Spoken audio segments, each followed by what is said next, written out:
this month, for BeBOLD Speaker Series, we have a special presentation for you all tonight. We have Jenna, and we have John, and we have Ava, who's here as Jenna's cousin, as moral support, and is here to listen to her big cousin's story. Just a few things before we get started. Last year, the nation lost over 70,000 people to drug overdoses throughout the United States. And in checking the population of the cities in the state of New Hampshire, with the exception of Manchester and Nashua, that would have accounted for the entire population of every city and town, individually, of course, in the state of New Hampshire. We're on a trajectory in New Hampshire this year to, unfortunately, have more than 400 people, and of course the year is not out yet, and the medical examiner's office numbers are still not final, but we're on a trajectory to exceed another 400 deaths in the state of New Hampshire this year due to substance abuse and drug addiction. Somewhat lower than last year, but certainly no victory. No victory that anyone can point to say that we've turned any kind of corner. BeBOLD, as you know, is focused on education, drug education, and substance abuse awareness. And tonight's presentation is right in that wheelhouse. So tonight we have two special guests, Jenna and John, Jenna to my left and John to my right, who are going to talk about their stories and the road that they traveled, and the heroes that they are, that I would say that they're heroes, in turning back and turning away from and surviving what they did, and having the courage to stand up or sit, as the case may be tonight, and talk to you all about it. It takes an enormous amount of courage to be able to turn it around, and even more courage to sit here and to talk about it. So we're going to start with Jenna tonight. Here you go. And Jenna, back at your old theater, right? You've been here before, so okay. Thank you. I'm Jenna. A lot of you are probably wondering who this young lady is. This is my cousin Ava, and she will be 11 in just a few days. And this is special to me for her to be here tonight because she knows that her big cousin has a problem with alcohol and drugs, but she doesn't know to what extent. She knows that I don't drink and I don't do drugs, and she knows that I went away for a period of time to get better, but she doesn't know my whole story. And I feel like going into middle school this year for her and being, the age that some of you might be, this would be a good time for her to hear my story for the first time. And, she's going to be hearing a lot of things that she doesn't know. And, I think that this is, going to be a good thing for her to hear, and it's just special for her to be here tonight. So with that, I am going to start. So I did come to high school here for about 2 years. I started using drugs and alcohol when I was 13 or 14. My childhood was normal. I came from a normal home. I grew up in Bedford with 2 younger brothers. I always felt like I was an outcast. I had friends, but I felt like I was on the outside looking in. I never felt like I was pretty enough, smart enough, had, the right clothes. I always wanted what I didn't have. And my parents always provided for me exactly what I needed. And I just felt like I never had enough. I always wanted what other kids had. And that was nothing that my parents didn't do for me. Probably when I was about 13, I started to self-harm myself. I started cutting. I used it as a way to mask the pain before I found drugs and alcohol. Shortly after I started to cut myself, I did find drinking and drugs. And it kind of took off from there. The drinking didn't last very long before, I found the pills.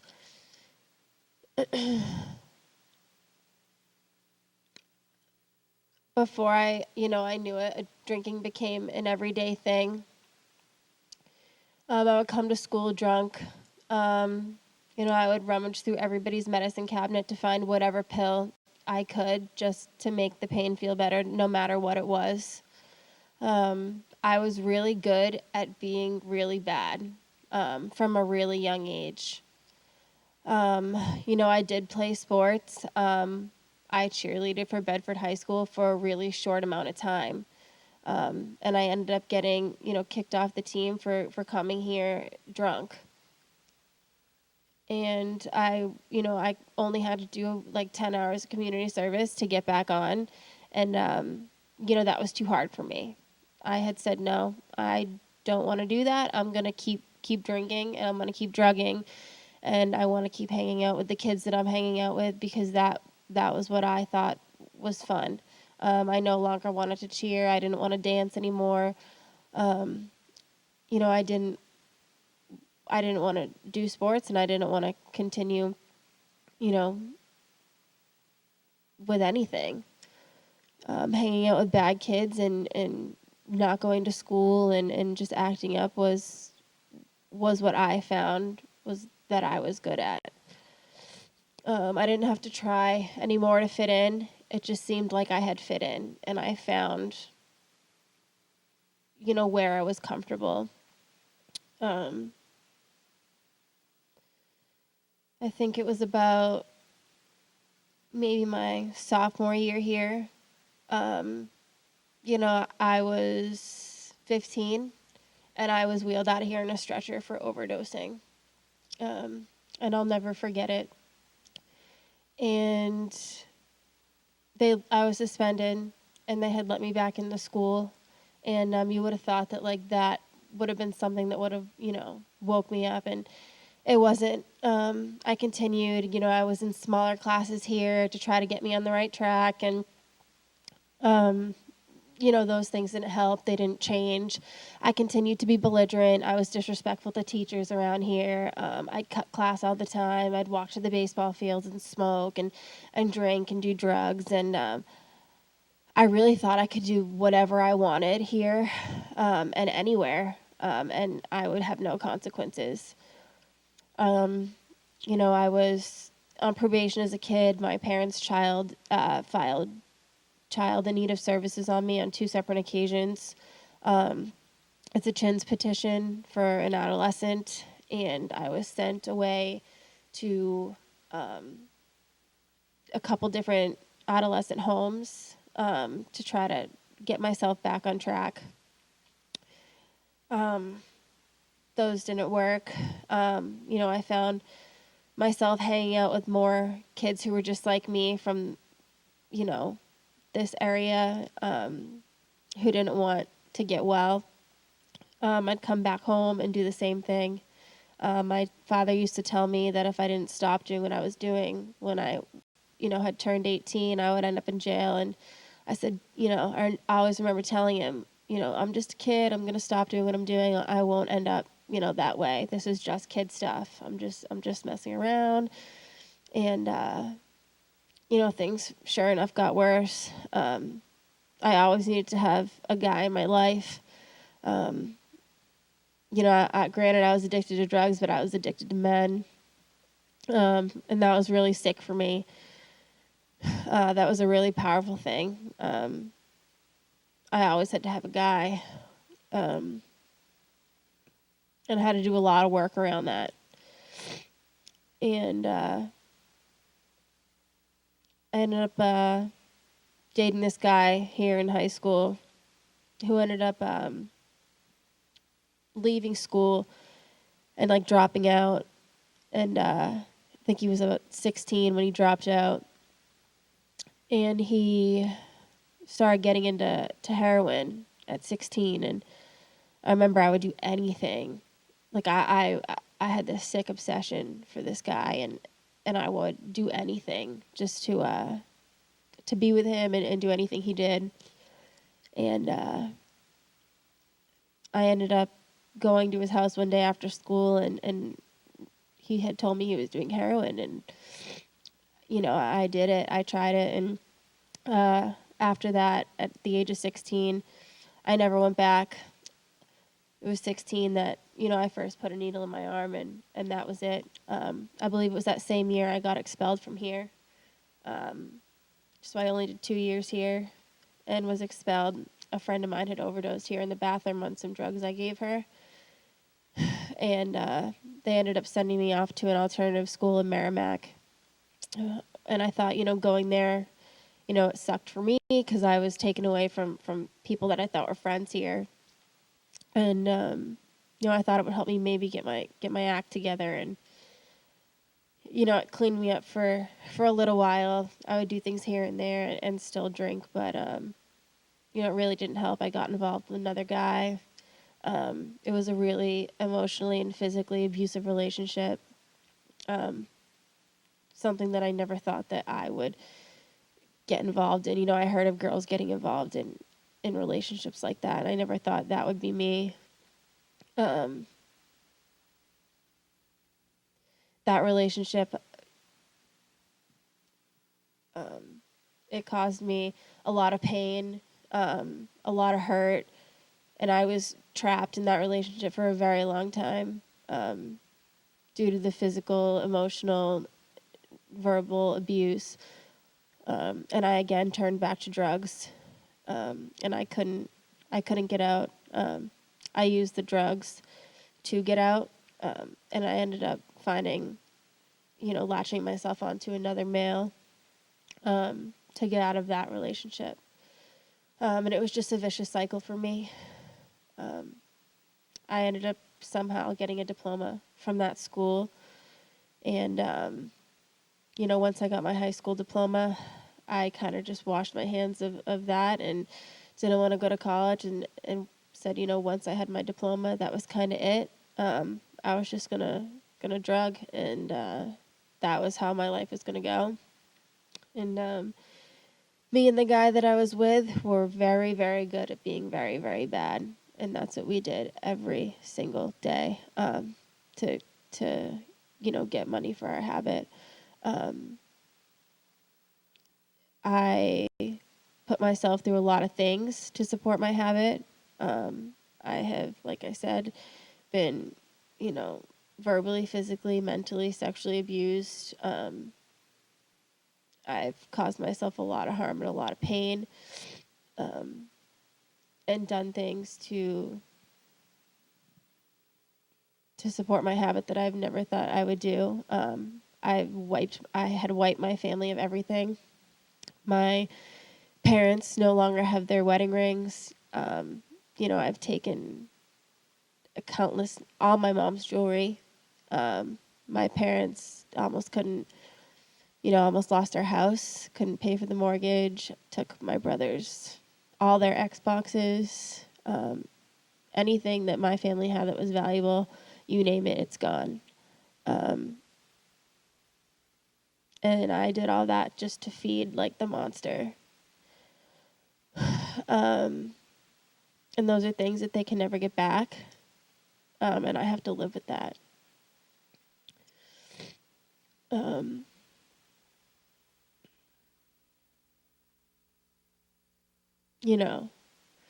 There are a countless number of times that back when I was using that, obviously when I was using that, I wished that, like, I died from this. Several overdoses that I should have died from. And I'm still here. And I'm still here for a reason. There are several people that I went to high school with that walked these halls with me who are dead now, from this disease. People who were so close to me, who will always have, like, a place in my heart, who walked these halls, who are dead now because of this disease, who I'm sure would love to be sitting here sharing their story too, but didn't make it.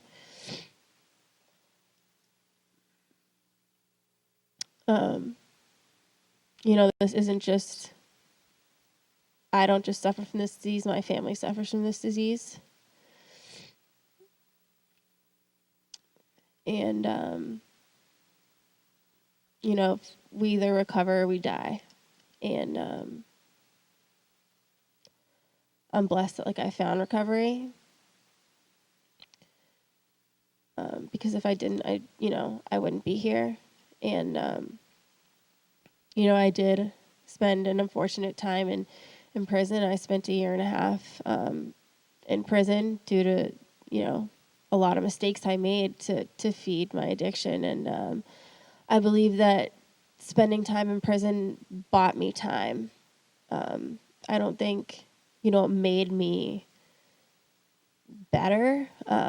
It bought me a lot of time to think about what I wanted and my actions. And,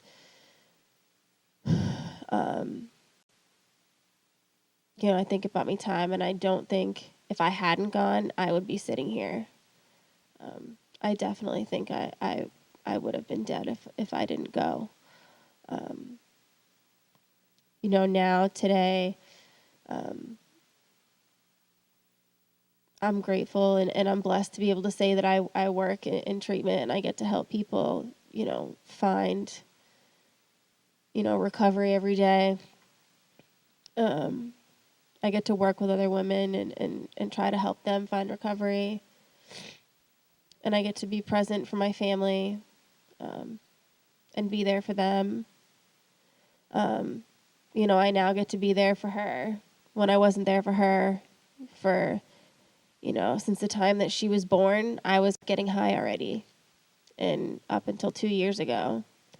And, now I get to be there for her.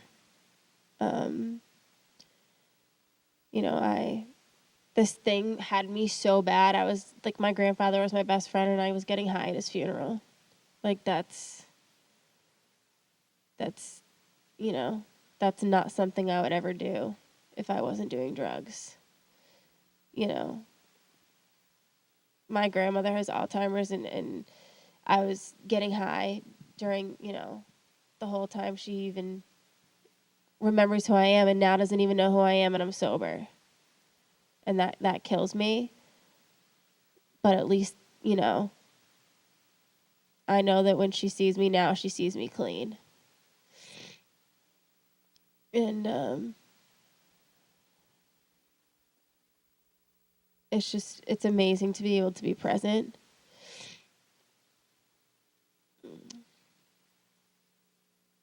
And yeah, I love myself, so I'm able to love other people. And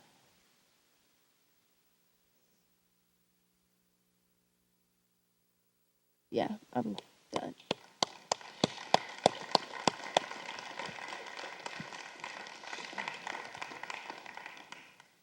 So I'm going to give you a break for a minute, but I'm just going to ask you one question before we come back and do some more questions. And that is, you talk about a road, a difficult road for so many years, and so many problems and things that happened. But we've met a number of times over the past year now, and so despite all that, how's life now? It's amazing. Right? I can remember the first time I saw you back in March, you said that you remarked that you just spent the first New Year's holiday, right, sober. And it was really a lot of fun. And so life is more fun now than it used to be, right? Yeah, I just got 19 months clean, so I'll have, yeah.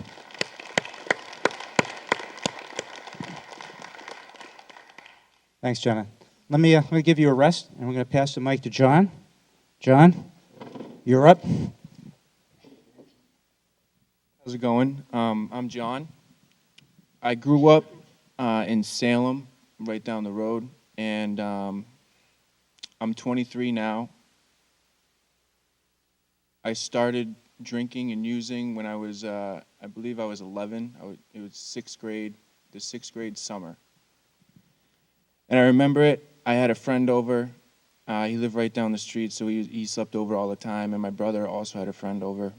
And, not thinking anything of it, it was raining outside, and we heard the back door open. So we followed my older brother and his friend because we were wondering where he was going in the rain. And, that's how it all started. I watched my older brother, smoke weed for the first time, and of course, I had to be involved. So going back to school, me and one of my friends were the only people who, experienced that. So we had to experience it with all of our other friends too, to be, labeled as the cool ones. That's what we strive for when we were so young in middle school. And from that point on, it was just, how can we, this weekend, how can we outdo what we did last weekend so we could talk about it when we get back to school with everybody? To brag about it, honestly. That's all we wanted to do. And, it just escalated from there to, stealing parents' alcohol here and there to, next thing you know, we're stealing their cars while they're sleeping, and we're driving down the road. I think we were like 13 at the time, stealing parents' cars. Not thinking anything of it, thinking that everything was, okay. I was really big into sports when I was, young. I was a wrestler. I was a football player. And that's what I devoted most of my time to. That's where all my friends were. So,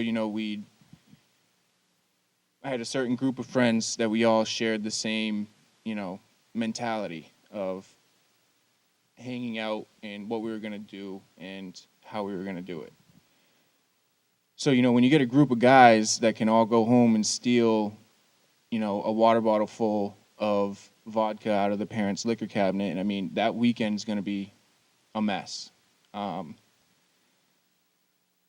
Unfortunately, looking back, my parents, or at least my mom, was okay with letting us, do what we needed to do at her house, as long as we stayed at her house. At the time, it was the coolest thing ever because, we're 14, 15 years old, and my mom's upstairs knowing what we're doing, knowing that she's not going to call any other parents as long as we don't leave. At the time, it was the best thing that could happen. Looking back, it was the worst thing that could happen. Before you know it, my parents, they were together while I was in middle school, and then when I, made the move to high school, they ended up getting a divorce. And I don't really, blame my parents' divorce on me drinking or using, but it really threw a rock in my whole situation because now my dad's not going to let that stuff slide, and what are we going to do now? So we started going out to other places in order to do what we needed to do. Before you know it, we're drinking in the basketball court or smoking weed behind the football field or doing whatever. Now we have to search for a better place to get high or get drunk, and that's when we started getting in trouble. A couple of my friends, were the ones that got caught first by their parents, and you're not allowed to hang out with that person, you're not allowed to hang out with this person, and it at the time, we'd say, oh, now we just one less person we have to share with, It was really different to, not even different, but it was really hard to try and focus on school and sports and stuff like that when the only thing that I could think about was how I'm going to get drunk on the weekends. in order to play sports, you need to go to school. Like, you can't miss school and participate in the activity. So I was always at school. I never really skipped school. I was always there. Doesn't mean I was doing anything while I was there, but I always was there. I wasn't very, like, not that I was popular, but I was friends with everybody. Not that I wanted to like you, but I wanted you to like me. So I did whatever that took in order to get you to like me.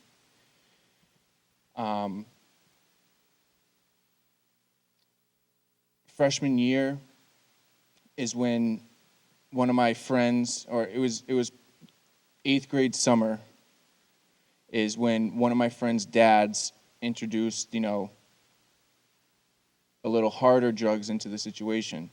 And from that point on, it was, all or nothing. And before you know it, we're selling the drugs in school. And I was really good at laying low and not getting in trouble, but a couple of my friends got arrested in school for selling some pills. And that's when everything kind of blew up and everybody started finding out, because people talk and people are going to find out, and everybody started finding out, like, who, like, not the ringleaders, but who was, causing all the problems. And that caused a lot of problems with, like, the school resource officer got involved, and, then the teachers all knew, and the coaches all knew, everybody knew. But they couldn't really do anything about it because they didn't really have, proof. And like I said, I just kind of laid low, like, as if nothing was wrong. And when it got to be like senior year, I was like a C/B student. Like, I wasn't like, an A student or anything, but everybody was like going to college, and oh, I'm going here to college, I'm going here to college. And I was like, no, there's no way that I'm going to go to college and be able to survive living on my own with all the drinking, with all the stuff. Like, there's no way that I'm going to be able to go to school and live on my own in that situation. So I decided to join the military. And at the time, I thought it was going to save me from all the drinking and drugging. And before I even left to go to boot camp, I got arrested for the first time for an internal possession charge. We got into a car accident, and it was this whole big mess. And I ended up getting discharged from the military before I even left to go to boot camp. And that was like life crushing for me, because now all my friends are in college and I'm living at my dad's by myself, and the only people that I could hang out with in my mind were the same people that I was causing a problem with when I was in high school. And that's when it went all downhill from there. I think I was 17 when I first started using heroin, and it was an experience, I guess you could say. That first time, after the first time, that's all I cared about. I didn't care about drinking. I didn't care about smoking. I didn't care about anything. It was how can I get the next fix? And that's when I started robbing and stealing and getting myself into some serious trouble. I ended up moving away for a little bit, and the whole time I'm avoiding life responsibilities. Like having a job. I didn't have a job. I was robbing and stealing to get the next meal or get the gas money or whatever it may be. And while I was living in Florida, my dad kept checking up on me. I was living with one of my friends, and my dad kept checking up on me through one of my friend's mother.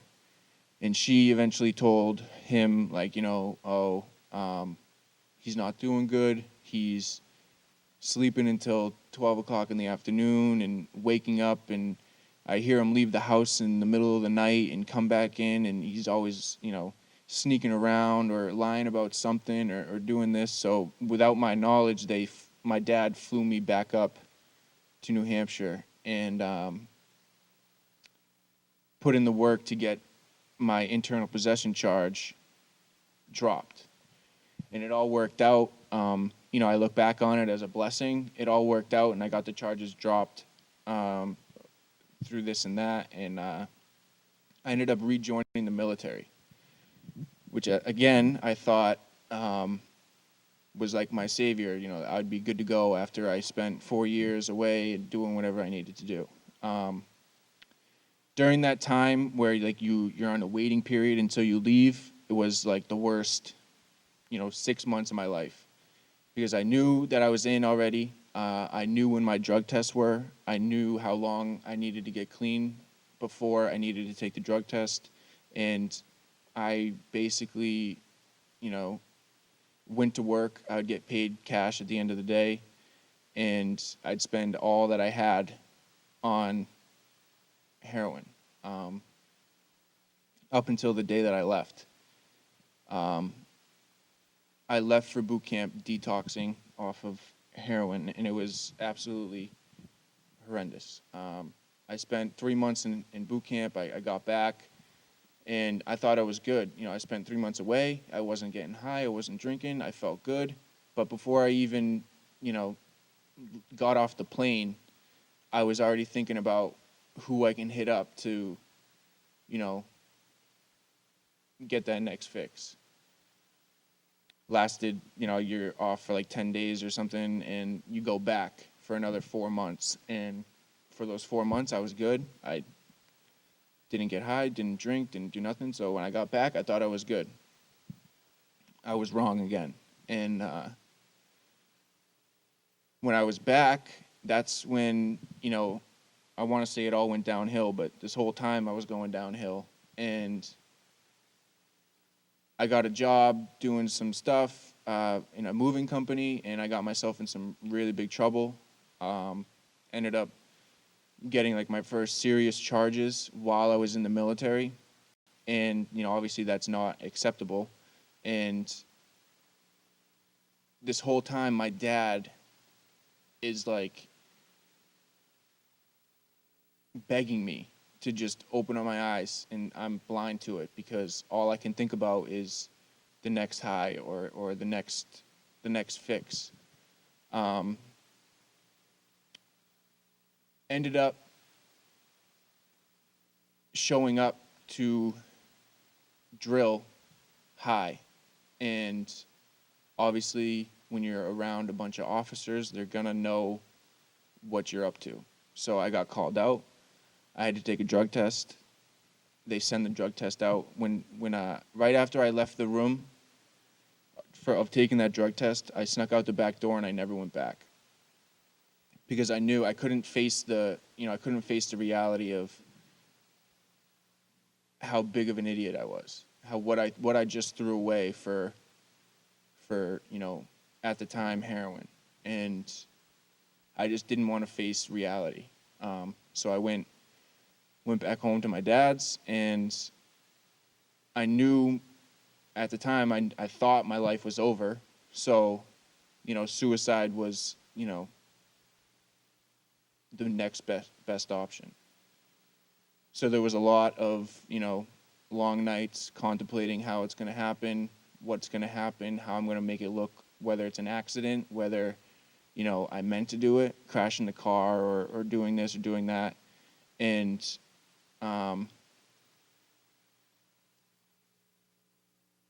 the only thing that's prevented me from going through with it was my dad. I couldn't leave my dad,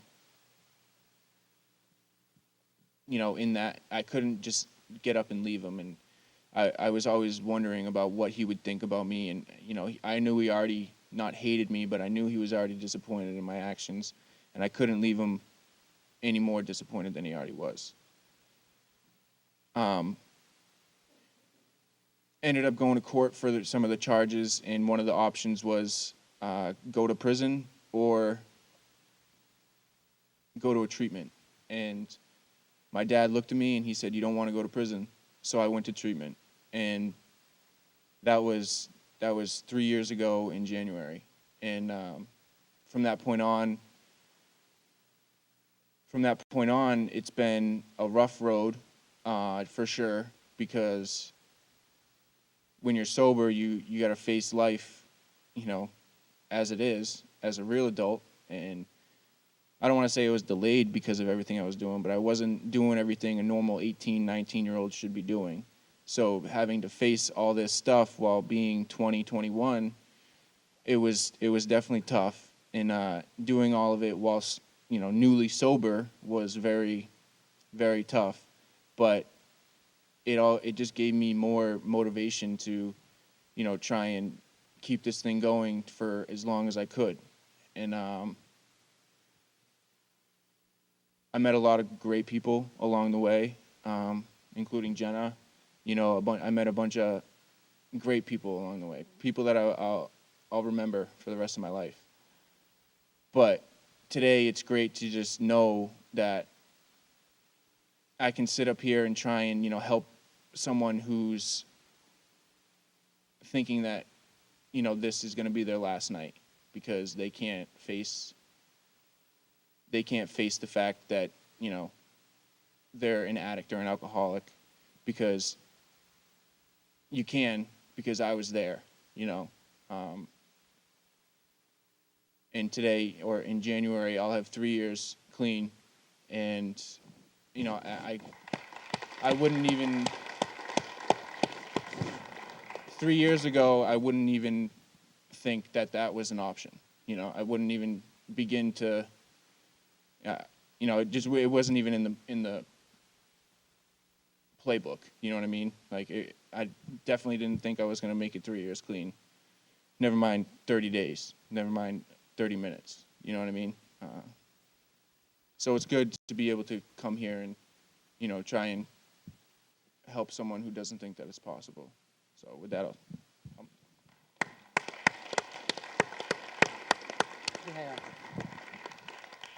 So, wow, two very powerful stories from two courageous people, right? So I want to ask you two before, and what I'm going to do is I'm going to walk down and kind of do the late night talk show thing, and I'm going to pass the mic around for any of you out there if you want to ask a question.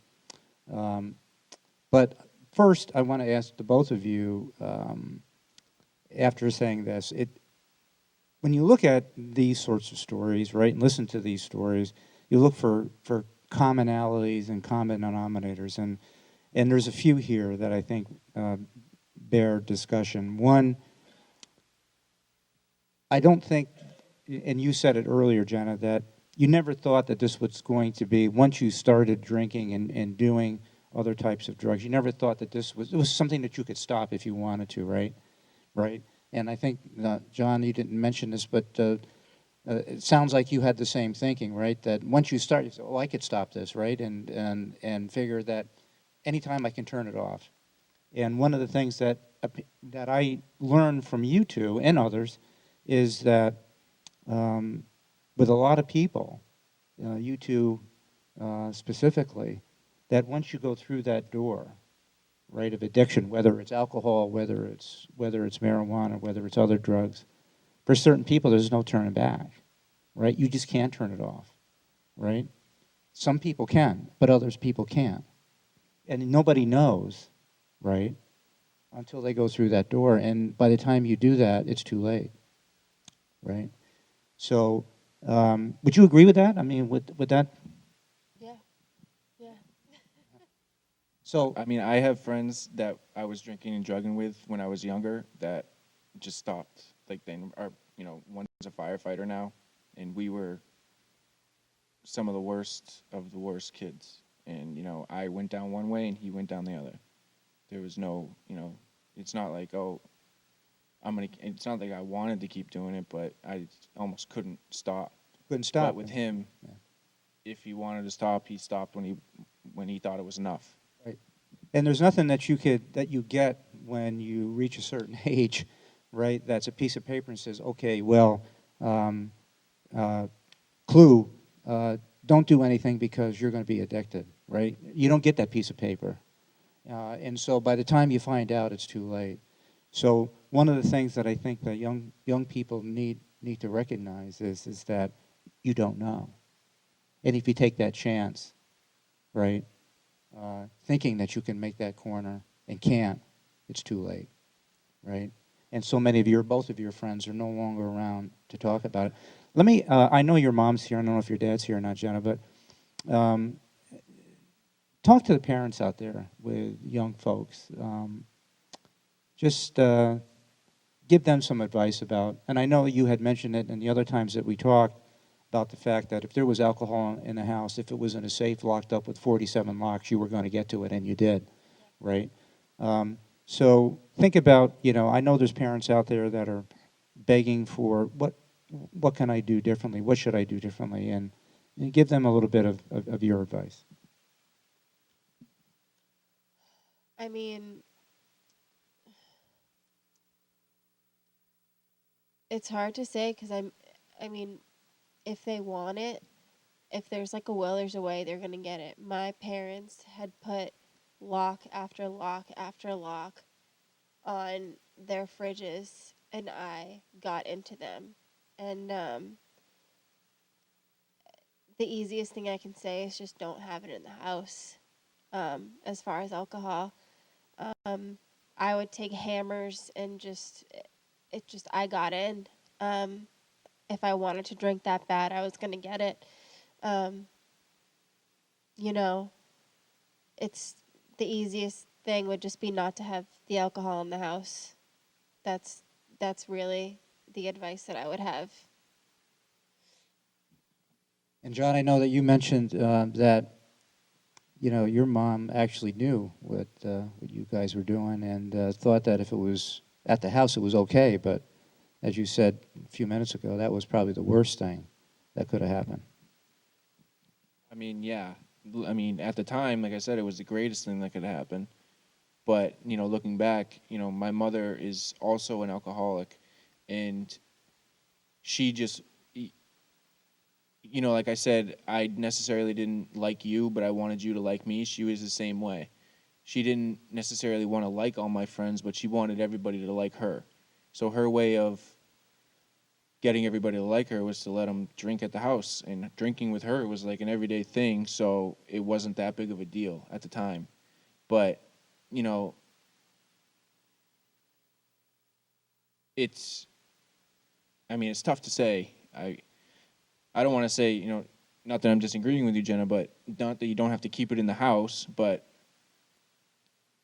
if you notice it's an issue, or if you have any questions, or if you doubt, or you think your alcohol is going missing, then we're not telling you to, throw out all your alcohol if you don't think that, your kids are stealing it or whatever. But if you notice that there's a problem, or if you think that there's something going on, then it's time to, maybe throw out all your alcohol or put locks on the fridge, because if they want it, they will get it.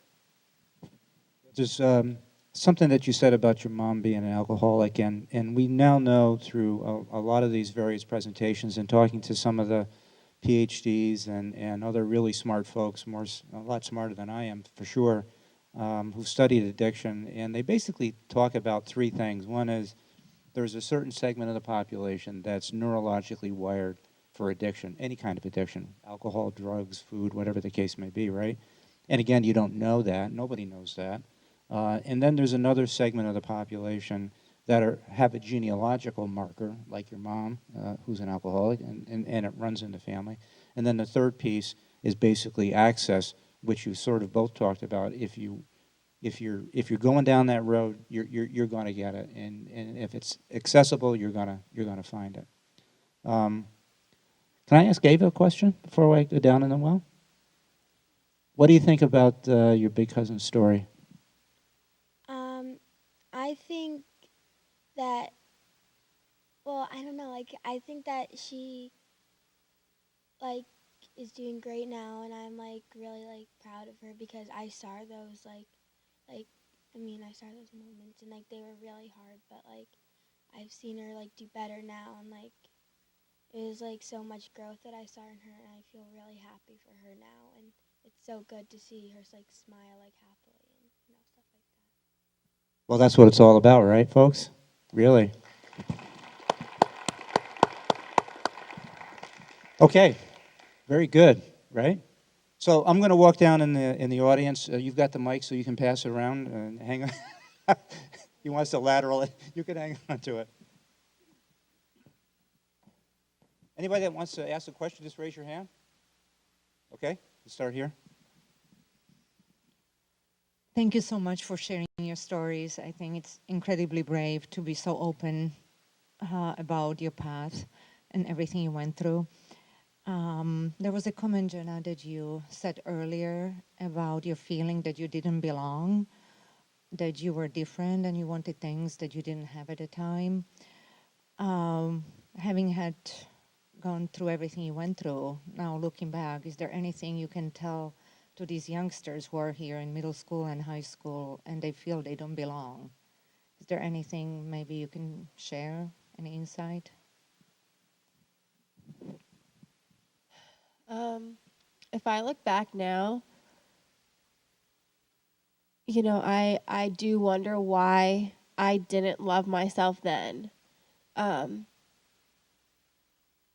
it took me like a while to like learn to love myself, but we're all different, and we're all, we're unique and we're all different in our own way, but we're all like beautiful in our own way, and there's just no reason, we shouldn't love ourselves just, the way we are. And I had wished that I'd seen that, when I was younger, because maybe I would have saved myself a lot of pain, and a lot of like hurt and a lot of like hate that I had for myself. And yeah, I mean, I think that, for kids who are maybe struggling with that, like it's important to like wake up and tell yourself every day that like you're beautiful, you love yourself, because I still have to do that, every morning to like tell myself that like I love myself and that I'm beautiful, and like it still helps me. That's really all I have for that. John, any comment you want to add to that? I mean, yeah, like she said, I mean, when I was a kid, it's not that I didn't feel like I fit in, but it's more of me feeling like I wasn't good enough. You know what I mean? I always felt like no matter what I did, whether it was with sports or with school or whatever it was, whatever I ended up getting out of it was never good enough, and I always wanted more. Looking back, nobody's perfect. Nobody's gonna score 3 touchdowns a game. Nobody's gonna win first place in the wrestling match every weekend. Nobody's gonna do that. But I really beat myself up back in the day, thinking that was where I needed to be. But now I'd like to say it doesn't matter if you win or if you lose. All that matters is if you're having fun while doing it. So don't beat yourself up because you think that you can do better when you're having a good time doing it, I guess. Well, great advice from both of you. Anxiety and pressures that young people and adults, but particularly that young people have going through middle school and high school, are really tough. And Jenna's perspective is from one side, and John's is another from the sports angle. And so, anxiety and pressure to excel, to exceed, to be wanted, to be accepted are huge, huge pressures that I think parents and maybe even educators overlook a lot. And thinking about ways that we need going forward, right, to try to let some of that pressure off young folks to just be, right? Any other questions? Raise your hand. Sure.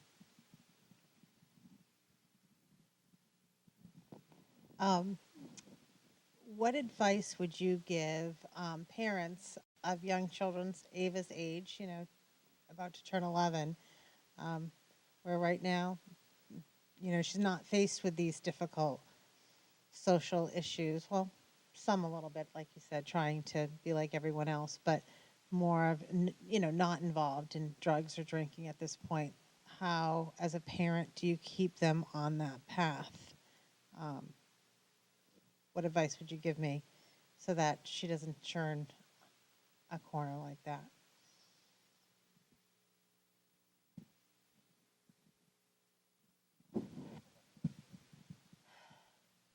Um,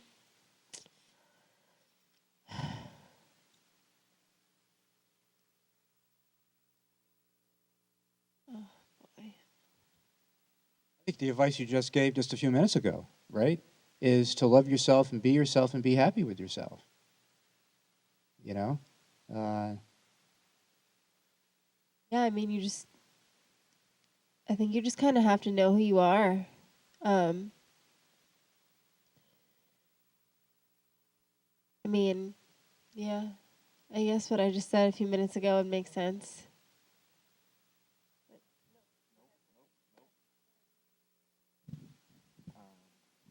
Well, I think she was asking the parents' perspective, so not the children. Not that I have anything for that.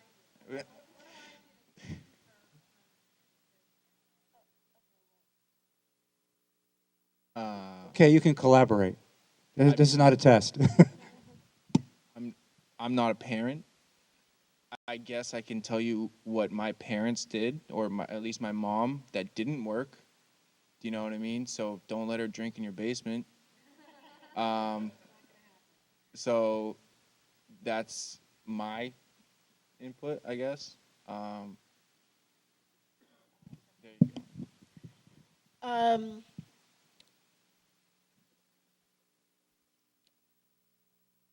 I think, and I think actually you're doing a pretty good job at this right now, but just kind of let her be who she is and don't try to control her.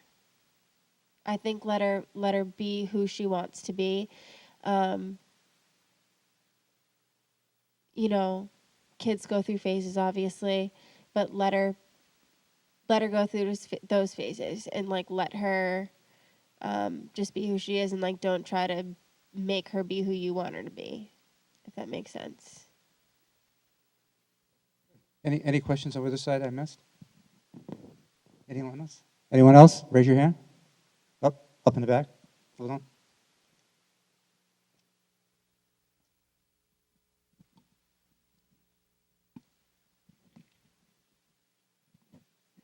Thank you so much for your stories. It's so important for us to hear these stories and share these stories because it's happening in our community, and I think a lot of times we don't want to believe that it's happening. So thank you. Was there a moment in your recovery that you thought, oh crap, I need to get help? Or was it somebody saying to you, you have a problem, you need to get help? Like, was there a moment where you realized, I need to do something? Or where did that come from?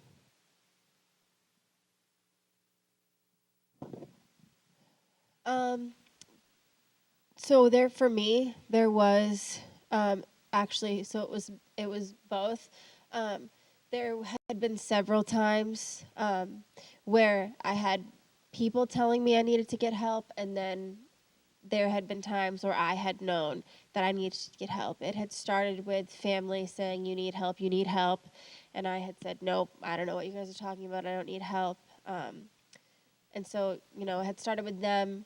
They had sent me to, my first treatment down in Florida, and when I was in that treatment, kind of being there and getting, the gist of some of the classes that's kind of when the seed kind of got planted and my wheels kind of started turning and said, okay, maybe, I have a problem. Maybe I am an addict, an alcoholic, but I don't want to like accept it yet. So I had to go mess around some more, and then I started to send myself to get help. But it took some time before, I was actually ready to like surrender to some real help. It obviously took some more pain, but yeah, it went both ways for me.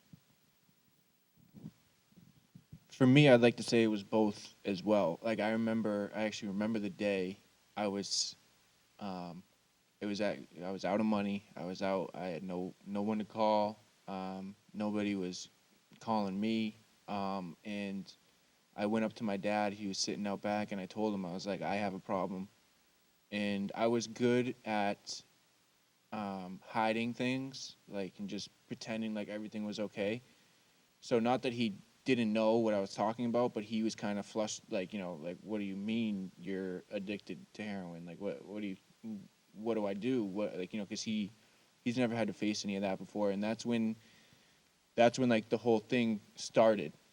Nothing happened right then and there, but from that point on, he was, by my side in any of those situations. So he was the one, taking me to court and doing this and doing that, and um, ultimately it ended with me sitting in a courtroom, and I got faced with the decision whether I could go to prison or I could try and get help. And at the time, I didn't know necessarily what help was. I was just beaten down so bad that I was willing to go to whatever it may be.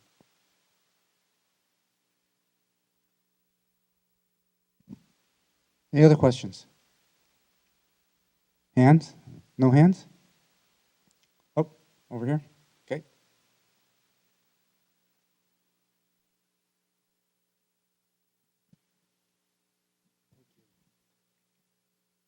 Looking back at your experiences in school when you first started to use drugs, the relationship that you had with your friends, many of them were also involved, and how you have so candidly expressed how you felt about yourselves. Um, is there anything looking back on your school experience? I'm thinking of programs that weren't available or special people in your school experience that weren't there when you succumbed to the peer pressure of being involved with drugs. Um, was there anything that could have been in place in your school experience but wasn't, that might have made a difference in your willingness to become initially involved with drugs?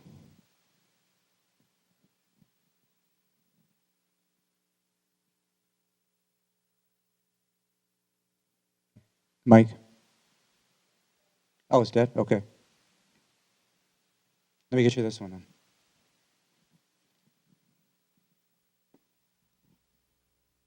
I know that here, the couple years that I was here, they had, if I can remember correctly, they did have like a drug counselor here at Bedford. I don't know if they still do. Um, I don't really know. I mean, they probably could have had more because now that I'm thinking back, like I utilized that drug counselor to go and like brag about me getting high. So probably like I would suggest now, like I don't know, maybe like just like that. I mean, that should be a safe place, like a drug counselor here.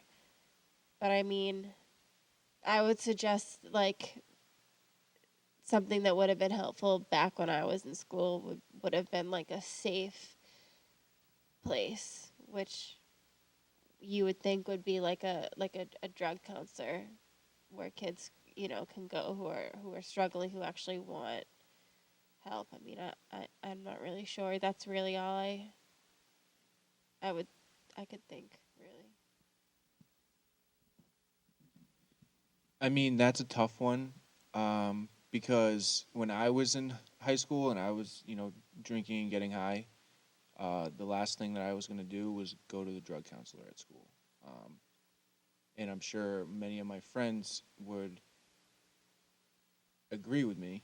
Um, so that's kind of tough because you can have as many people in place or in play to, handle this type of stuff, but what's going to make the kids, you know, kind of kill the stigma of doing drugs and go seek that help. And, you know, what's going to be the turning point for them to realize that they may need to go seek help. So, I mean, you can have a drug counselor in every school. You could have some, you know, a safe place to go to. It's just what's going to make the kids actually go. You know what I mean? So that's a kind of a tough one.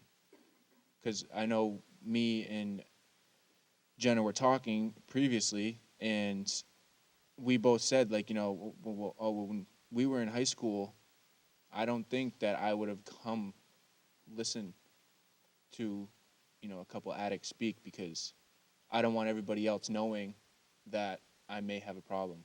You know what I mean? So that's like the stigma behind it. You know, I don't want people knowing what's really going on inside.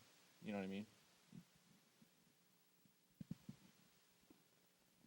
So I think what's important that both of you said is that we need to unravel and destigmatize this. And what you're doing tonight, courageous as you both are, and maybe there's not a Jenna or John in the audience tonight, but you know there's other folks out here, other kids out here that know Jennas or Johns, right?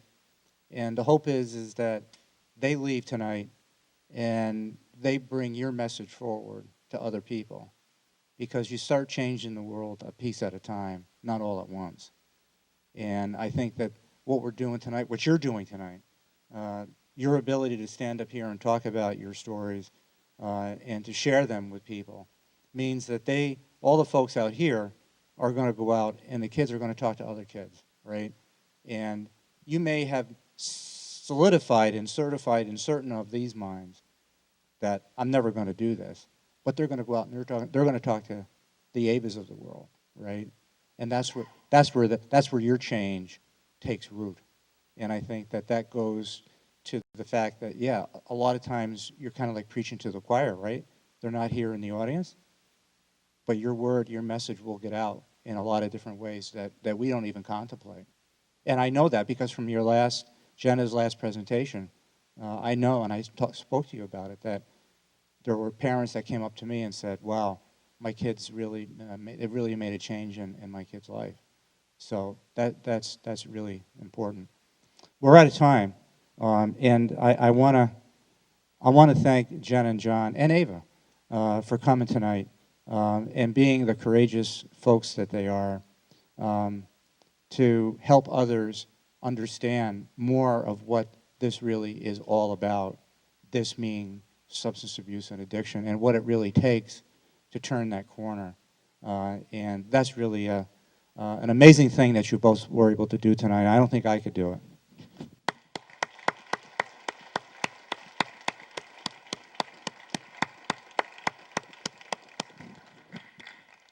So, and I know that Jenna is continuing on, and you do work in recovery and as a coach, right?